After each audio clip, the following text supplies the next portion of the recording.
V-Guard presents Bihar की बात, co-powered by Sensodyne and Vimal. बोलो जुबां केसरी।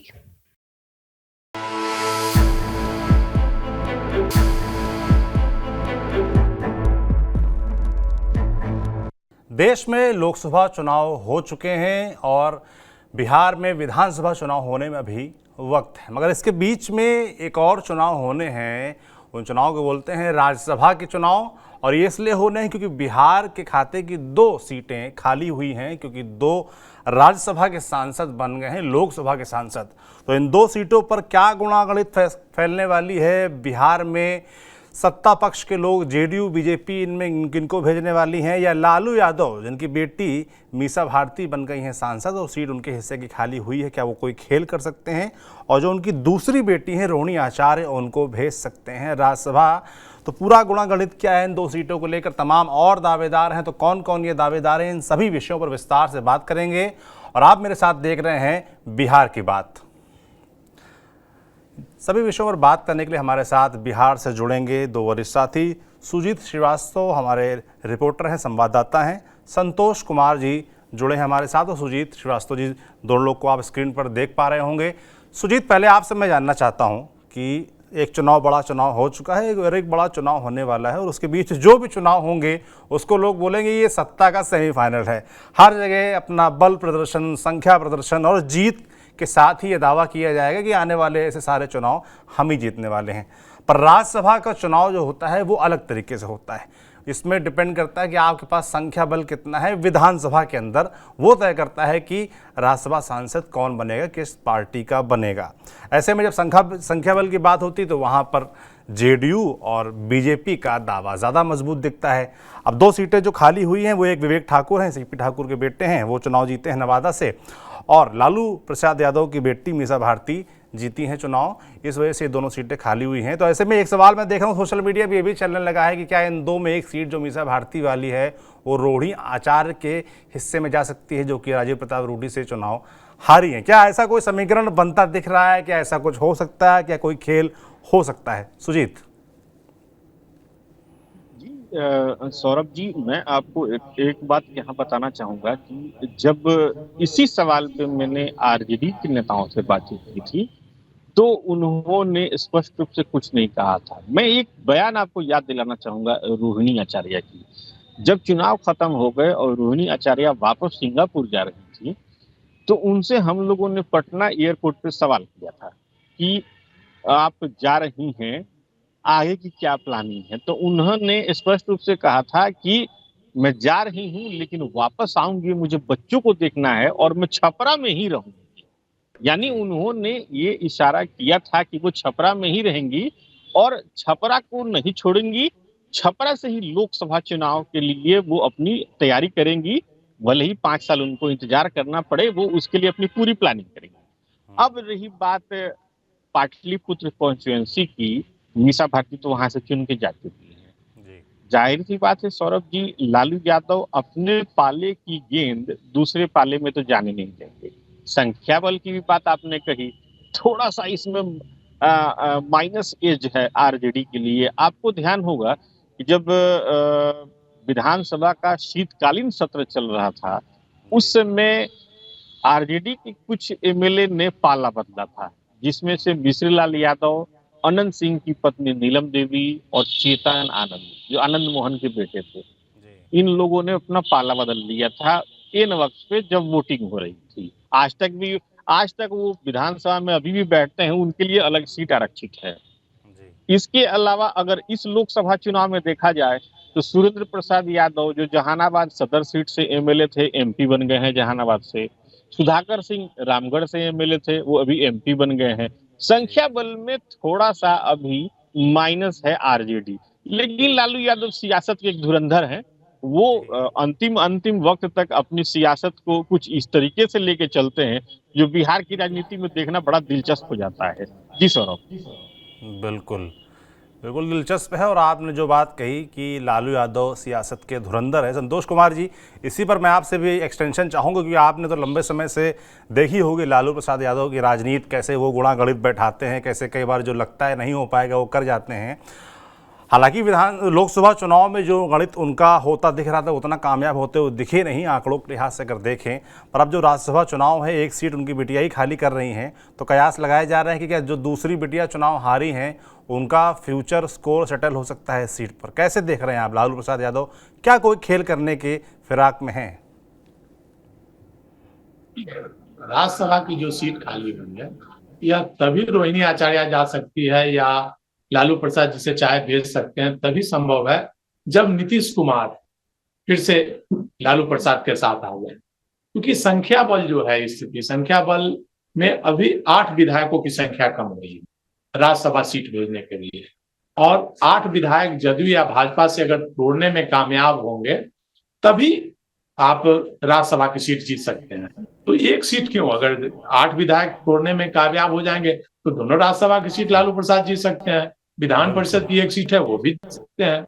लेकिन यह संभव नहीं, इम्पॉसिबल लगता है, क्योंकि अगर राज्यसभा के चुनाव में लालू प्रसाद सफल होते हैं तो बिहार में सरकार भी पलट जाएगी इसी आधार पर, क्योंकि बहुमत जैसे ही आएगा वैसे ही सरकार भी गिर जाएगी। तो अमूमन ऐसा होता नहीं है। राज्यसभा और विधान परिषद का जो भी उपचुनाव होते हैं तो उसमें सत्ता पक्ष का ही कब्जा होता है, और चूंकि अलग अलग नोटिफिकेशन निकलते हैं इसलिए सत्ता पक्ष के लोग ही उसमें सत्ता, नीतीश कुमार जिसे चाहेंगे वो जा सकता है, भाजपा जिसे चाहेगी वो जा सकता है। मुझे जो जानकारी है कि 2 सीट एक कोटे में जाएगी और एक भाजपा के कोटे में। जदयू के कोटे से शायद उपेंद्र कुशवाहा की बात चले, उपेंद्र कुशवाहा जा सकते हैं जी। और भाजपा के जी भाजपा के कोटे से किसी एक को, शाहनवाज हुसैन की बात चल रही है, शाहनवाज हुसैन को भेजा जा सकता है। लेकिन इसमें अंतिम निर्णय तो नीतीश कुमार को लेना है और भाजपा के शीर्ष नेतृत्व को लेना है। लेकिन अभी इस पर चर्चाएं चल रही है। जहां तक रोहिणी आचार्य की बात है तो रोहिणी आचार्य के लिए तो जस्ट 26 में, अभी 24 का राज्यसभा चुनाव हुआ है, फिर 26 में होंगे, उसमें भी भेज सकते हैं। विधायकों की संख्या आरजेडी के पास पर्याप्त है, और मुझे लगता है कि आने वाले तभी भी चुनाव होंगे तो 30 से 40 विधायक आरजेडी के रहेंगे ही, कम से कम भी रहेंगे। तो पर्याप्त संख्या। तो लालू प्रसाद अगर अभी नहीं भेज पाएंगे तो 26 में रोहिणी आचार्य को राज्यसभा भेज सकते हैं। तो स्थिति यही है अभी। 2026 का आपने जिक्र किया, तो 2026 तक तो बिहार में स्थितियां काफी कुछ पलट भी सकती हैं। किसने देखा कल क्या होने वाला है, और उसके बाद कौन कितने सदस्यों को राज्यसभा भेज पाएगा, ये बिल्कुल भविष्य के गर्त में है। इस पर नज़र आपकी हमारी बनी रहेगी। आपने तमाम और नाम भी लिए, और जब संख्या बल की बात करते हैं तो उस लिहाज से दावेदारी जेडीयू और बीजेपी की मजबूत दिखती है। और आपने एक और दावा किया कि एक सीट जो है वो जेडीयू के हिस्से जाएगी और एक सीट जाएगी बीजेपी के हिस्से। क्या ऐसा कोई फॉर्मूला निकल गया? क्योंकि अभी तक औपचारिक ऐलान तो ऐसा कुछ हुआ नहीं कि 2 सीटें हैं, एक जेडीयू रहेगा एक बीजेपी रहेगी। क्या ऐसी कोई खबर है आप तक? औपचारिक ऐलान नहीं हुआ है, लेकिन पिछले 18 वर्षों से 2005 के बाद से जब भी कोई चुनाव हुआ है तो नीतीश कुमार का हमेशा दबदबा, राज्यसभा का चुनाव हो या एमएलसी का उपचुनाव हो, उपचुनाव में एक सीट होता है तो वो जदयू नीतीश कुमार अपने पाले में लेते हैं। क्योंकि अभी 2 सीट का मामला हो गया तो एक सीट तो भाजपा का है। तो जो राजनीतिक गलियारे में चर्चा है और जो नीतीश कुमार के जो पार्टी नेतृत्व के लोग जो चर्चा कर रहे हैं उसके अनुसार भाजपा जो है, एक सीट है भाजपा के राज्यसभा जाने के कारण सीपी ठाकुर के बेटे के, तो वो सीट पर, उस सीट पर भाजपा ही जाएगी। और दूसरी सीट एक होती है मीसा भारती का, तो उसपे नीतीश कुमार अपना दावा पेश कर चुके हैं, जो राजनीतिक चर्चा है, और निश्चित तौर पर उस पर जदयू का एक सीट जाना तय माना जा रहा है। उसमें कोई इफवट नहीं है। आप जैसे एमएलसी का एक चुनाव हो रहा है महाबली सिंह के खाली होने के कारण, ये रामबली सिंह के सदस्यता समाप्त होने के कारण, वो भी आरजेडी कोटे का है एमएलसी का, तो उस पर जदयू से ही भेजे जा रहे हैं। नीतीश कुमार उस पर दावा अपना कर दिए हैं और जदयू के ही एक किसी को भेजा जा रहा है जदयू से। तो नीतीश कुमार का दबदबा रहता है, और अभी ऐसी स्थिति नहीं है कि भारतीय जनता पार्टी नीतीश कुमार से बैर मोल ले। नीतीश कुमार जो भी चाह रहे हैं वो बातें भाजपा से बनवा लेते हैं, प्रत्यक्ष या अप्रत्यक्ष तौर पर। नीतीश कुमार बिहार की राजनीति में, संतोष जी, आपने नीतीश कुमार के दबदबे की बात की, और लोकसभा चुनाव के जो नतीजे आए हैं उसके बाद ये दबदबा और बढ़ भी गया है, ऐसा लगता है। हालांकि जब मंत्रियों का बंटवारा हो रहा था तब थोड़ा सा लगा कि क्या नीतीश कुमार थोड़ा सा समझौता कर रहे हैं, तो मुझे लगता है ऐसी चीज़ों में तो वो समझौता नहीं करेंगे। मृत्युंजय कुमार जी वरिष्ठ संपादक हैं, वो हमारे साथ जुड़ गए हैं इस पूरी चर्चा में। हम बात कर रहे थे राज्यसभा चुनाव के मृत्युंजय जी, और हमने इस बात को लेकर पहुंचे कि 2 सीटें जो खाली हुई हैं उनमें किसका दावा रहेगा, इस पर हम चर्चा कर रहे थे। चर्चा को आगे बढ़ाते हैं। आपने नाम लिया था उपेंद्र कुशवाहा का। बारी बारी से अलग अलग नामों में बात करते हैं, उपेंद्र कुशवाहा के बारे में, शाहनवाज हुसैन के बारे में, आर.के. सिंह के बारे में, कौन दावेदार हो सकता है, नाम तो तमाम सारे मेरे पास हैं। मृत्युंजय जी, आपसे शुरू करता हूं।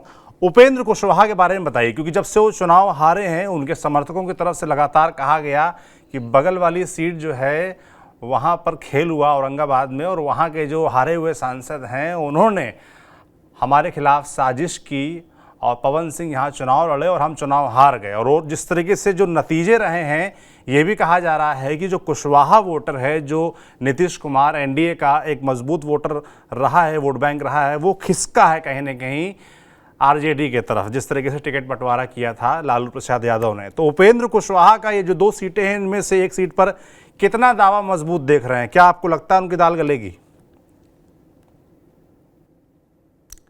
देखिए, एक तो बात सही है कि लालू प्रसाद ने एक नया प्रयोग किया। खास करके आपने देखा कि लोकसभा चुनाव में जो उनका कुशवाहा प्रयोग था वो कहीं ना कहीं सफल होता दिखा। और सबसे बड़ी बात है कि जो रही सही कसर पूरी कर दी पवन सिंह ने। पवन सिंह ने वहां से चुनाव लड़ करके बजाते कुशवाहा वोटों को डाइवर्ट कर दिया। एक तरह से उनके मन में ये सामने आया कि ये उपेंद्र कुशवाहा को हराने वाली बीजेपी है और ये बीजेपी की बी टीम काम कर रही है, तो उसका खामियाजा बीजेपी को देखे शाहबाद की सारी सीटों पर भुगतना पड़ा। तो मुझे लगता है कि इस बार कोई चूप न रह जाए। और जहां तक सीटों की बात है, तो जहां तक मेरी खबर है कि ये 2 बार नोटिफिकेशन होगा। देखिए, ऐसा है कि सत्ता पक्ष केंद्र में भी सत्ता बीजेपी एंड कंपनी के हाथ में, यहाँ भी सत्ता, जो डबल इंजन की सरकार जिसको लोग कहते हैं, तो स्वाभाविक सी बात है कि 2 बार नोटिफिकेशन होगा तो ये दोनों सीटें इंडिया के खाते में जाएगी। तो ऐसी चर्चा तो शुरू हो गई है कि उपेंद्र कुशवाहा के नाम की चर्चा हो रही है। लेकिन अब देखिए, सब कुछ डिपेंड करता है कि इस पर नीतीश कुमार कितनी सहमति जताते हैं, क्योंकि कहीं ना कहीं आप देखने में भले लग रहा हो और बीजेपी भी उनको कितना मोल भाव करती है, क्योंकि अब बीजेपी पूरी तरह नीतीश कुमार पर डिपेंडेंट है। वो जो तय करेंगे वही बीजेपी। बिल्कुल संतोष जी, आपके पास आऊंगा मैं। सुजीत जी, मैं आपसे जानना चाहता हूं, उपेंद्र कुशवाहा का दावा कितना मजबूत दिख रहा है आपको? और जो बात अभी बोल रहे थे भाई साहब मृत्युंजय जी कि अब ये नीतीश कुमार को तय करना है, क्योंकि बात हो रही कि एक सीट बीजेपी के हिस्से में, एक जेडीयू के हिस्से में। अगर एक उपेंद्र कुशवाहा के हिस्से में जाती तो वो बीजेपी वाले हिस्से वाली होगी या जेडीयू के हिस्से वाली होगी? कैसे देख रहे हैं आप इसको? जो 2 हमारे वरिष्ठ हमारे अग्रज हैं, इन्होंने जो बातें कही वो एक तरह से बिल्कुल सही बात है, लेकिन मैं यहाँ पे 2-3 चीजें और आपको बताना चाहूंगा जी। अभी ज्यादा नहीं, मुश्किल से 48 घंटे पहले तक राष्ट्रीय लोक मोर्चा, जो कि उपेंद्र कुशवाहा की पार्टी है, उसके तरफ से एक बयान जारी हुआ था कि चुनाव को लेकर के हमारे पास जो समझौता हुआ था वो 1 लोकसभा और 1 एमएलसी सीट की थी। ये पब्लिक डोमेन में है, खबरें भी चली जी। अब रही बात उपेंद्र कुशवाहा की, तो थोड़ा सा इसको थोड़ा समझना होगा सौरभ जी। देखिए, उपेंद्र कुशवाहा चुनाव हारे तो एक मैसेज ये जरूर गया कि एनडीए के साथ कुशवाहा नहीं है। भले ही अभय कुशवाहा किस परिस्थिति में जीत गए हो, लेकिन जो जीत जाता है वही सिकंदर होता है जी। तो इस मैसेज को काटने के लिए एक दांव आराम से एनडीए इस पर विचार विमर्श कर सकता है कि उपेंद्र कुशवाहा को टिकट दिया जाए, राज्यसभा के लिए दावेदार बनाया जाए। अब एक चीज और मैं आपको याद दिलाना चाहूंगा, ज्यादा नहीं, मुश्किल से 5-7 दिन पहले उपेंद्र कुशवाहा का एक स्टेटमेंट आया था कि राष्ट्रीय लोक मोर्चा हर वक्त हर समय एनडीए की मजबूती के लिए खड़ा है। राष्ट्रीय लोक मोर्चा का एक कार्यकर्ता एनडीए की मजबूती के लिए खड़ा है। उपेंद्र कुशवाहा ने अपने बयानों के जरिए एक सॉफ्ट कॉर्नर पहले से ही दिखा दिया है कि भाई वो तैयार हैं जाने के लिए, निर्णय तो यही लेना है। अब जहां तक रही बात, निश्चित रूप से अगर उपेंद्र कुशवाहा जा रहे हैं तो ये केवल बीजेपी का निर्णय नहीं होगा, इसमें सीएम नीतीश कुमार की सहमति अति आवश्यक होगी, क्योंकि तुम्ही से मोहब्बत और तुम्ही से लड़ाई का रिश्ता रहा है उनका नीतीश कुमार से।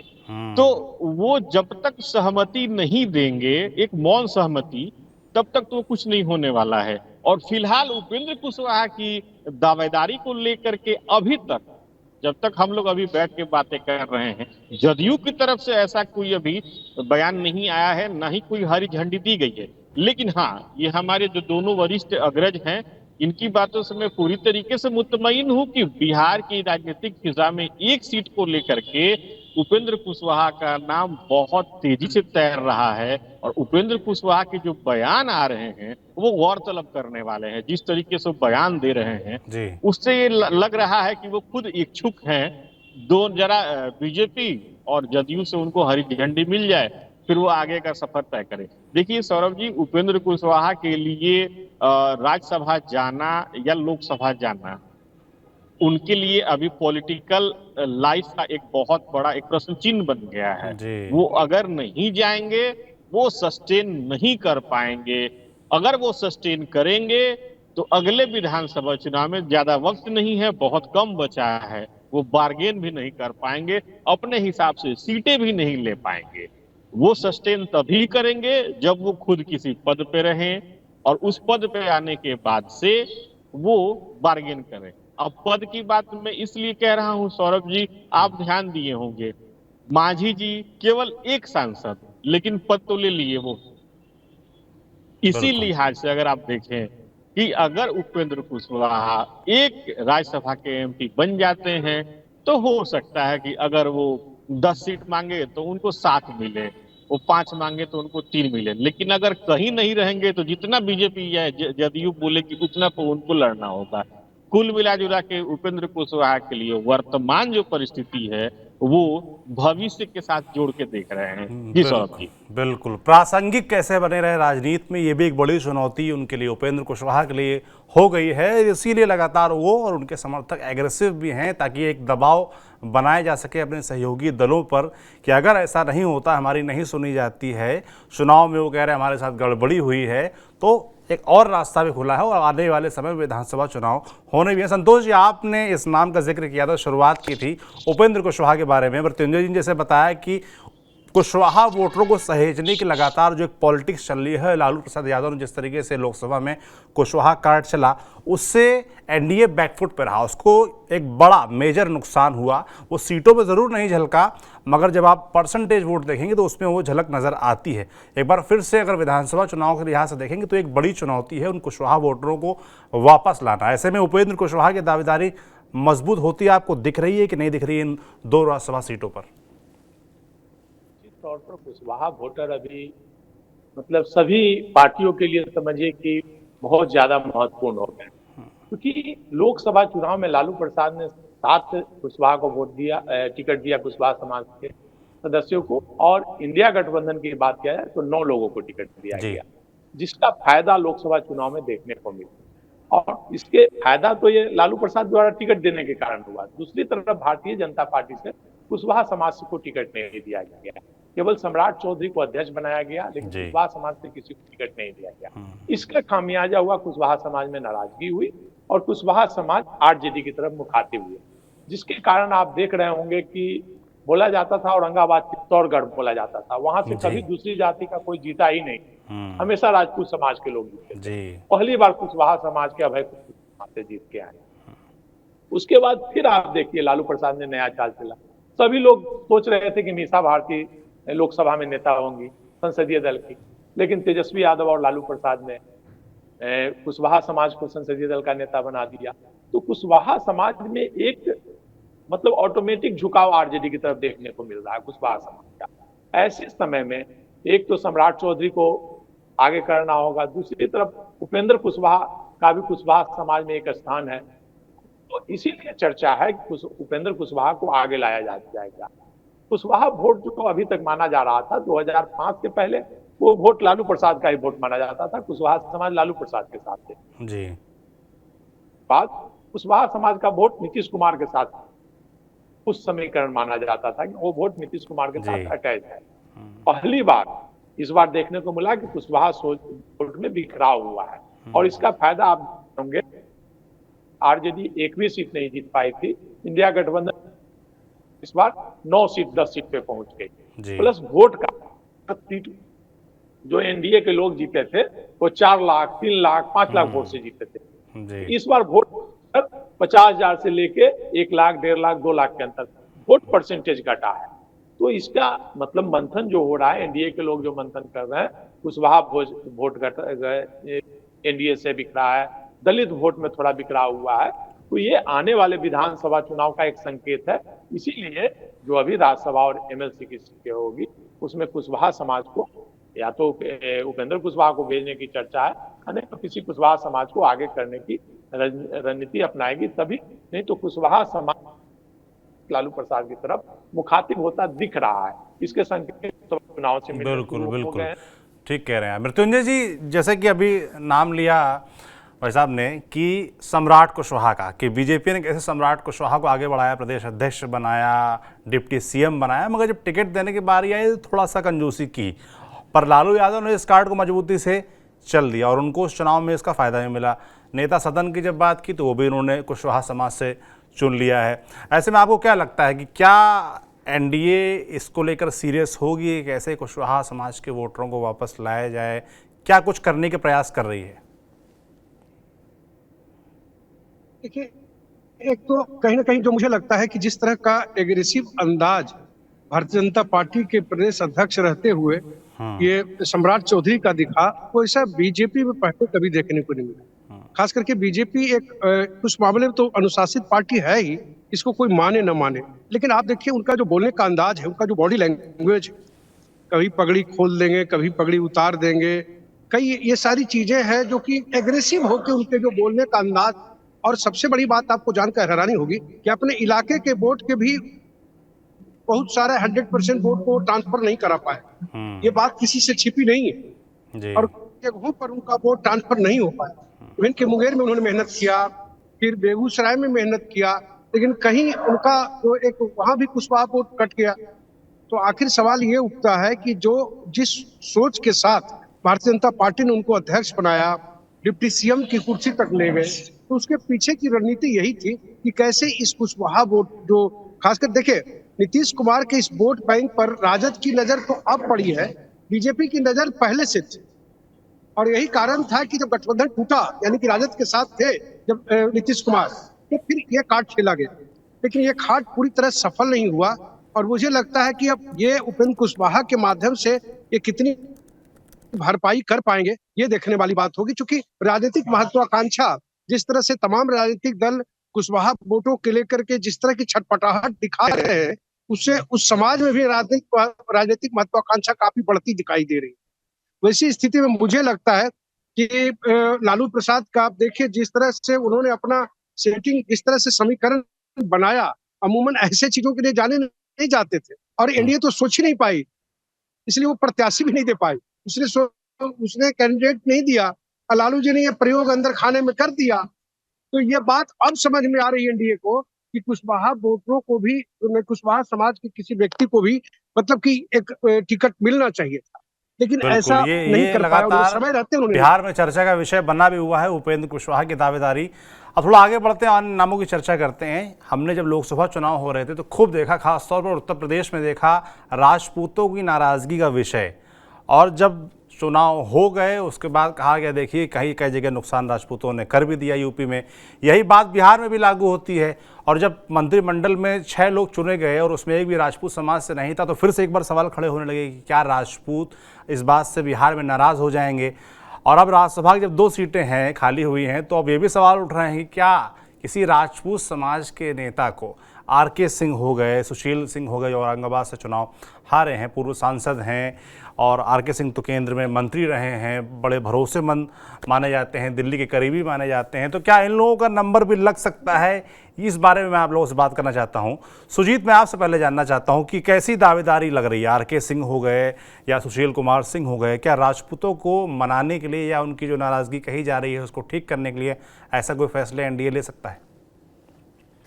ये देखिए सौरभ जी, बिल्कुल एनडीए लेगा और एनडीए को ऐसा फैसला लेना उसकी राजनीतिक महत्वाकांक्षा नहीं है, राजनीतिक मजबूरी है।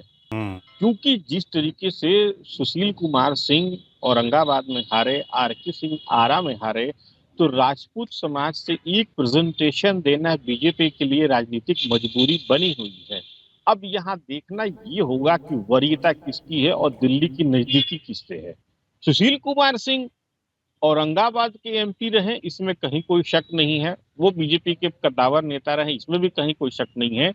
लेकिन अगर नजदीकी के रूप में देखा जाए, एक पोस्टर बॉय के रूप में देखा जाए, एक डिसीजन टेकर के रूप में देखा जाए, तो आरके सिंह ने अपनी पहचान बनाई थी। खुद आरके सिंह के समर्थक भी आरा से उनके हारने पर बहुत हतप्रभ हैं कि वो कैसे हार गए, क्योंकि ऐसे सिचुएशन नहीं दिख रहा था। अब जहां तक बात है राजपूत समाज की, बिल्कुल सौरभ जी, सौरभ शाहाबाद में एनडीए को एक मैसेज देना ही देना है कि राजपूत समाज के लिए हम लोग साथ में खड़े हैं।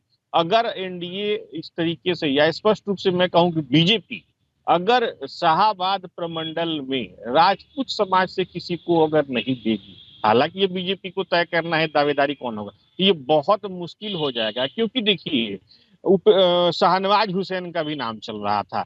आप खुद इस चीज को महसूस करेंगे सौरभ जी कि अभी तक मोदी गवर्नमेंट में कोई भी ऐसा एक्सेप्टेबल चेहरा नहीं है मुस्लिम जो एक्सेप्ट हो सके। शाहनवाज आप हुसैन पूरा के बारे देख में सकते बात हैं। करेंगे अभी शाहनवाज विस्तार से हुसैन, जी। लेकिन मैं अपनी बात पे आता हूँ। देखिए, आरके सिंह और सुशील कुमार सिंह में अगर तुलना करके देखी जाए, तो एक उम्मीदवार के रूप में आरके सिंह थोड़ा 20 पड़ेंगे। वो इसलिए 20 पड़ेंगे क्योंकि उनका कार्यकाल जो रहा वो बहुत ही एक तरह से कहेंगे तो पीएम मोदी के लिए फिट रहा। पीएम मोदी ने बिल्कुल उनके चर्चित कार्यकाल मंत्री की रहे, काफी सराहना भी परफॉर्मिंग की मिनिस्टर थी। रहे, जब उनकी गिनती जो चुनिंदा बिल्कुल मंत्री हैं जो टॉप, अगर आप टॉप 5-10 की लिस्ट बनाएंगे जिन्होंने अच्छा परफॉर्म किया अकॉर्डिंग टू सरकार, गवर्नमेंट की बात मैं कर रहा हूं, तो उसमें उनकी उस लिस्ट में उनका नाम आता था और ऐसा माना भी जाता था कि अगर वो चुनाव जीतते तो मंत्री उनका फिर से बनना तय था। मगर बिल्कुल उनका हारना हुआ और उनका फिर विदाई भी लाजमी थी। मगर अब राज्यसभा में उनकी दावेदारी फिर से हो रही। संतोष जी, आपसे जानना चाहता हूं, क्या ये पहली बात तो ये जो बात होती है राजपूतों की नाराज़गी की बात होती है, क्या बिहार में वाकई ऐसा कुछ है या सिर्फ ऐसा कयास लगाए जा रहे हैं, या वाकई ऐसा कुछ है और बीजेपी कुछ इसको बनाने के लिए, समझाने के लिए, ठीक करने के लिए कुछ करेगी? के नाम की चर्चा भी है, शाहनवाज हुसैन और आरके सिंह के नाम की भी चर्चा है। वैसे तो निर्णय केंद्रीय नेतृत्व को लेना है, लेकिन चर्चा जो है कि या तो राजपूत समाज से आरके सिंह को भेजा जाए, नहीं तो उपेंद्र कुशवाहा को भेजा जाए। लेकिन अभी जो स्थिति है बिहार की राजनीति में, तो अपर कास्ट वोट की तरफ मतलब भाजपा निश्चिंत है कि राजपूत वोट बिहार में लालू का भय दिखाकर के, लालू का जंगल राज, लालू का परिवारवाद, लालू का घोटाला, ये दिखा करके अपर कास्ट का total vote Bharatiya Janata party के पाले में जाता है। मतलब राजपूत का तो मुझे लगता है कि अपवाद छोड़ दीजिए, 5-10% वोट राजपूत का हो, ब्राह्मण का हो, भूमिहार का हो, कैस्ट का हो, वैश्य का हो, तो अपर कास्ट का मैक्सिमम वोट बीजेपी की तरफ जाता है। यही वजह है कि बीजेपी उन वोटों पर, उन इस समाज के लीडर पर ज्यादा ध्यान नहीं देती है। कुशवाहा समाज को भी एनडीए नीतीश कुमार के आने के बाद लोगों ने समझ लिया था कि ये हमारे बपौती है, ये तो आएगा ही, नीतीश जी आ गए तो वोट कहाँ जाएगा। यही वजह से कि उस समाज को भी टिकट कम दिएंगे। तो ये एक वोट बैंक की राजनीति होती है। लेकिन वर्तमान समिति में जैसे आपने बताया कि उत्तर प्रदेश में जो स्थिति हुई, अभी की स्थिति बिहार में मुझे नहीं लगता है कि राजपूत समाज बीजेपी से हटकर कहीं और जाएगा। बीजेपी तो राजपूत समाज हो, भूमिहार हो, ब्राह्मण हो, ये बीजेपी से अभी नहीं, जब तक लालू परिवार जीवित है, लालू परिवार की राजनीति चलती रहेगी, तब तक वो वोट, मास वोट बीजेपी की तरफ ही जाएगा। और आप देख रहे होंगे प्रधानमंत्री भी जब भी बिहार आते हैं भाषण, तो अपने डेवलपमेंट की बात नहीं करके लालू के जंगल राज की, चाहे नीतीश कुमार हो, दोनों आदमी लालू के जंगल राज की 20 साल पुरानी बातें ही दोहराते हैं। कि इस बात पे कि वोटर मोबिलाइज होते हैं, जो एंटी वोटर हैं, जो बीजेपी के वोटर हैं, वो मोबिलाइज हो जाते हैं। आप देख रहे होंगे कि भाषण में बोला जाता था पहले शाम में महिलाएं नहीं निकलती थी, शाम के बाद मतलब लोग घर से नहीं निकलते थे, जंगल राज था, घोटालों का राज था, अपराधियों का दबदबा था। ये भय दिखाकर वोट लिया जाता है। तो और ये वोट एकजुट होकर के भाजपा के पक्ष में, आप देख रहे होंगे कि बिहार में कहीं भी अपर कास्ट का वोट रहा होगा। अपवाद थोड़ा बहुत राजपूतों में जो दो नाम संतोष जी हमने गिनाए, आरके सिंह, सुशील सिंह, अगर आपको दावेदारी के लिहाज से देखा जाए तो कौन ज्यादा मजबूत नजर आता है? ये आरके सिंह की दावेदारी ज्यादा मजबूत है।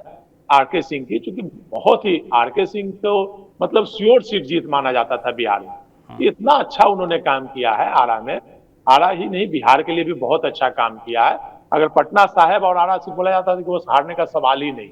लेकिन ऐसा समीकरण एक बैठा पवन सिंह के कारण कि पूरा शाहाबाद गोल हो गया, एक पवन सिंह के। और पवन सिंह के बारे में भी आरोप लगाया जाता है कि भाजपा के लोगों ने ही उपेंद्र कुशवाहा को हराने के लिए उसको खड़ा किया गया। ये आरोप जैसा राजनीतिक चर्चा आम लोगों के बीच है, तो उसका खामियाजा भुगतना। तो मुझे लगता है या तो शहनवाज हुसैन या आरके सिंह, सुशील सिंह को भी भेजा जा सकता है, लेकिन आरके सिंह की दावेदारी ज्यादा मजबूत लगती है क्योंकि वो मतलब बहुत सीनियर अधिकारी रहे हैं और लगातार भारत सरकार में मंत्री रहे हैं, ईमानदार छवि है और आरा के लिए बहुत अच्छा काम किया है, बिहार के लिए भी उन्होंने बहुत काम किया, तो उनकी दावेदारी ज्यादा मजबूत होती है। बिल्कुल, ये ऐसी चर्चा में है, देखना है कि किसे भेजती है भारतीय जनता पार्टी। जी मृत्युंजय जी, आप कैसे देख रहे हैं इस पूरे सिनेरियो को? जो राजपूत समाज, उनकी नाराजगी की जो बात होती है, फिर मनाने के लिए कहा जा रहा है कि क्या आरके सिंह और सुशील कुमार सिंह या किसी और राजपूत नेता को भेजा जा सकता है राज्यसभा, कैसे देख रहे हैं इसको आप? देखिए, आरके सिंह का नाम अगर आ रहा है तो ऐसे ही नहीं आ रहा है। ये पूरी एक तरह से कहे कि सोची समझी रणनीति के तहत है, क्योंकि ऐसा नहीं है कि भारतीय जनता पार्टी के केंद्रीय नेतृत्व को भी पता है कि राजपूत नाराज हैं, उनका एक भी कोई नुमाइंदा केंद्र में मंत्री नहीं बना। लेकिन देखिए, अब राजपूत जो बिरादरी से भारतीय जनता पार्टी ने 5 टिकट, इसमें अगर 2 कुशवाहा प्रयोग बीजेपी कर लेती तो शायद मुझे लगता है ज्यादा सक्सेसफुल, लेकिन 5 सीटों में मात्र 3 ही जीत पाए, तो एक तो ये हुआ। दूसरा देखिए, अब एक बात मैं थोड़ा, संतोष भाई हमारे मतलब कि मतलब मित्र हैं, एक बात मैं कहना चाहता हूं कि जैसे आरके सिंह को बहुत लोग पसंद नहीं करते, शायद राजनीतिक गलियारों के बीच में रहे हैं। खुद मेरी जहां तक जानकारी कि नीतीश कुमार भी उन्हें खूब अच्छा पसंद नहीं करते। उनके अंदाज आप देखिए, जब नीतीश कुमार मुख्यमंत्री रहे तो बहुत ज्यादा तवज्जो उनको नहीं मिला। तो अब मैंने एक बात शुरू में ही कहा कि अब नीतीश कुमार तय करेंगे कि बीजेपी से भी कैंडिडेट कौन हो जी, और देखिए दोनों नोटिफिकेशन अलग अलग होगा, तो इसलिए शाहनवाज का गेम खेला जा रहा है, क्योंकि शाहनवाज के नाम पर किसी को आपत्ति हो ही नहीं सकती, एक बीच वाला है। लेकिन बीजेपी के साथ मजबूरी है कि उसे अब फिर एक बार राजपूत कार्ड, क्यों पहले तो कुशवाहा कार्ड पर ज्यादा गेम बजाना चाहेगी। तो मुझे लगता है उपेंद्र कुशवाहा का तो ठीक है, लेकिन आरके सिंह पर अगर नीतीश कुमार नहीं माने तो शायद शहनवाज हुसैन पे मोहर लग सकती है। तो एक तरह से शहनवाज हुसैन को एक रखा गया है कि इनके नाम पर विरोध ना हो, क्योंकि आरके सिंह का जो एग्रेसिव अंदाज है, क्योंकि ये बात सही है, सही कहा हमारे संतोष भाई ने कि आरा में उन्होंने इतना अच्छा काम किया, 1 रुपया कमीशन नहीं लिया। एक सबसे बड़ी बात है कि जो ठेकेदारी का काम राज्यसभा के लोकसभा के माध्यम से जो होता है, जो भी चीजें का निर्माण होता है, जो चीज पर तो जो ठेकेदारी है चलती है, उसमें 1 रुपया कहीं कमीशन की कोई बात सामने नहीं आए, इसलिए पूरे कार्यकर्ता उनके साथ दिलो दीजान से जरूर थे। लेकिन पवन सिंह का जो गेम हुआ, उसका खामियाजा उनको भुगतना पड़ा, और हालांकि मार्जिन भी ज्यादा रहा, क्योंकि आप देखो कुशवाहा का जो पूरा वोटर था ना, वो पूरी तरह शिफ्ट कर गया। तो मुझे लगता है कि नीतीश कुमार के लिए भी अब उनको कितना तवज्जो देंगे, क्योंकि कहीं कहीं कुछ नेताओं को दूसरी भी खलती है, आप रीड करेंगे, और खास करके बड़े नेताओं में ये चीजें हम देखी है। तो अब देखना है कि इस पे क्या होता है, ये तो बिल्कुल भविष्य में तय जी होगा। ने आपने एक बड़ी इंटरेस्टिंग बात बोली कि आरके सिंह के नाम पर क्या तैयार होंगे नीतीश कुमार, ये भी अपने आप में एक देखने वाला विषय होगा। बाकी हमने कुशवाहा फैक्टर की बात की, राजपूत फैक्टर की बात की, और लगातार आप लोग एक नाम ले रहे हैं शाहनवाज हुसैन का। बिहार से आते हैं, चर्चित चेहरा हैं, पूर्व की सरकारों में मंत्री भी रहे हैं, पर इस बार पिछली सरकार में वो मंत्री नहीं रहे, बिहार में उनको जरूर विधानसभा चुनाव लड़वा के मंत्री बनाया गया। और शाहनवाज हुसैन का एक बार फिर से एक जो सॉफ्ट मुस्लिम चेहरे की बात होती है कि रिप्रेजेंटेशन के लिहाज से, तो उनका चुनाव हो सकता है। सुजीत, मैं आपसे जानना चाहूँगा, जिस तरीके से हमारे वरिष्ठ साथियों ने ये बात बोली, लगातार शाहनवाज हुसैन का नाम लिया, तो पार्टी के अंदर क्या चल रहा है, कितना सीरियस है ये नाम वाकई?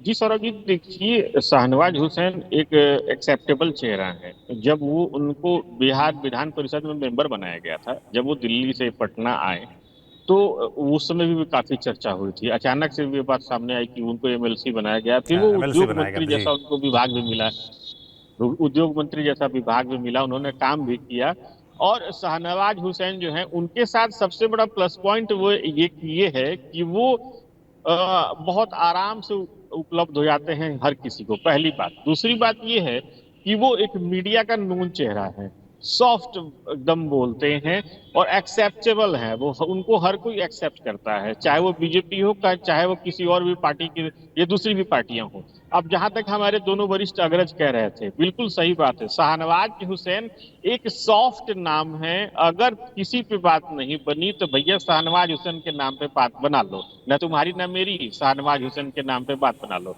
शाहनवाज हुसैन को बनाने के साथ ही बीजेपी, ऐसी बात नहीं है कि वो केवल नाम लेने के लिए या बात रखने के लिए शाहनवाज को आगे करेगी। शाहनवाज को अगर बीजेपी आगे करती है तो कई तीर भी उसको साधने होंगे, जो कि जाहिर की बात है चुनाव में वही तीर काम आएंगे।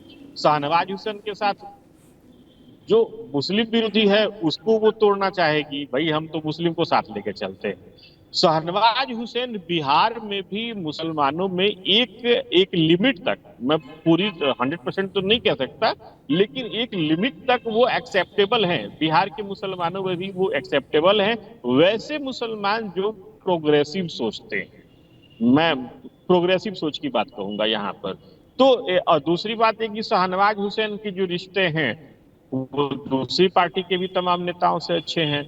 अब अंतिम मुहर तो आला कमान को ही लेना है कि बीजेपी आला कमान जो है वो किसके नाम पे लगाती है। लेकिन हाँ, अगर सुशील सिंह या आरके सिंह के नाम पे सहमति नहीं बनती है तो शाहनवाज हुसैन एक सेफ पैसेज है, एक एक्सेप्टेबल नाम है और उनके नाम पे सहमति बन सकती है। शाहनवाज हुसैन राज्यसभा की शोभा बढ़ा सकते हैं। लेकिन यहाँ पे ध्यान देने वाली बात एक और होगी सौरभ जी, चूंकि 2026 में विवेक ठाकुर का कार्यकाल खत्म हो रहा था, जी 2024 है, 2 साल के लिए क्या किसी कद्दावर नेता के चेहरे पर बीजेपी सहमति जताएगी? ये बड़ा बहुत सोचने वाली बात होती है।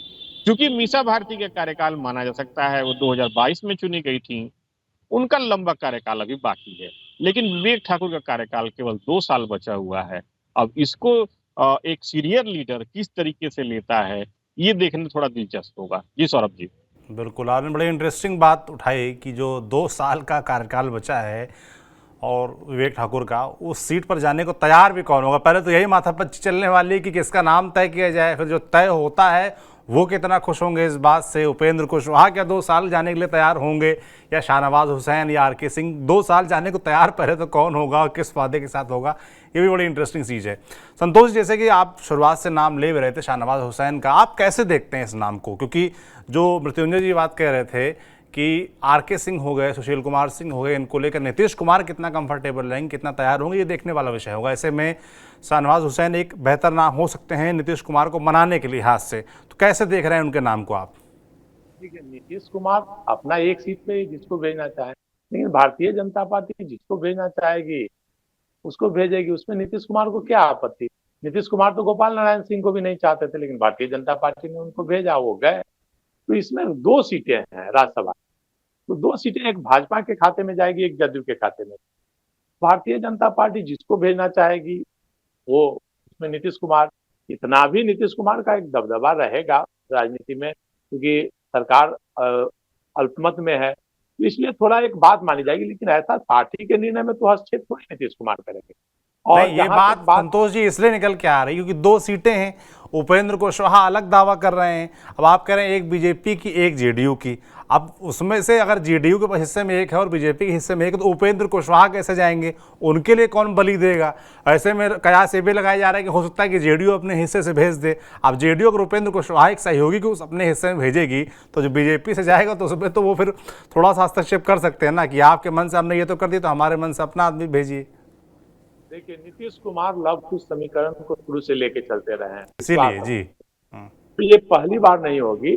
उपेंद्र कुशवाहा जब विधायक दल के नेता बने थे तो पार्टी का कोई नेता नहीं चाहता था कि उपेंद्र कुशवाहा पहली बार जीत के आए थे और विधायक दल का नेता उनको बनाया गया था। तो उस समय गणेश प्रसाद यादव, श्रवण कुमार, सब सीनियर, विजेंद्र यादव, सब सीनियर लीडर थे।